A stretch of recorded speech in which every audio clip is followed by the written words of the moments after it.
Coinvolgente, interessante, pratico. Interessante, completo e vantaggioso.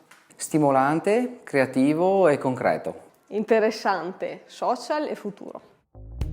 Il progetto Digital Upskilling si è posto l'obiettivo di rispondere alla crescente domanda di aggiornamento e specializzazione dei lavoratori delle imprese venete, nell'utilizzo di nuovi strumenti digitali a supporto della propria professionalità, in particolare nel settore della comunicazione e marketing. Il progetto Digital Upskilling è un progetto che abbiamo costruito nelle varie sedi di Fondazione ENAC Veneto, che sapevamo di rispondere ad un'esigenza che da tempo raccoglievamo nel territorio, quindi persone occupate che avevano voglia di formarsi nell'ambito delle competenze digitali. Commercializzo siti, un corso di questo genere è tagliato proprio per vedere l'operatività per realizzare i siti internet. Nel lavoro sicuramente gestirò la pagina Facebook in modo più consapevole. In un futuro spero di riuscire a intraprendere magari un percorso che mi porta a lavorare con dei professionisti.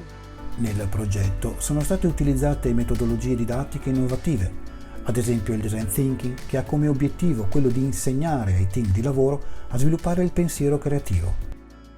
Lo sketch note, ovvero quel processo creativo e grafico che facilita la comprensione e memorizzazione delle informazioni attraverso l'uso di illustrazioni, simboli, strutture e testi brevi.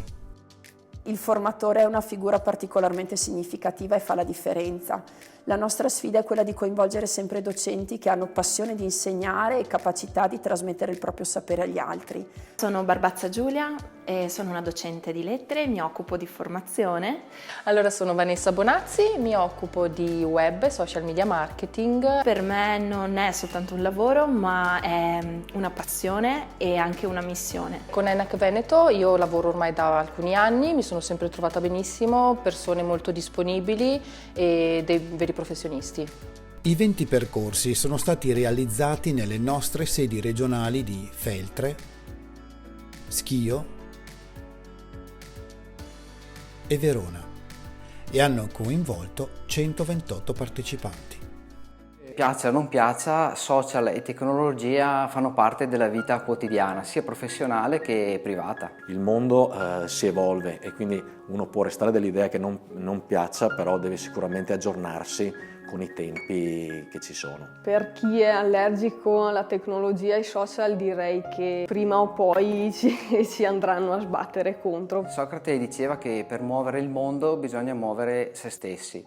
La formazione non termina con il ciclo di studi, è un processo quotidiano che arricchisce la nostra esperienza e dà fine alla nostra mente e alla nostra anima.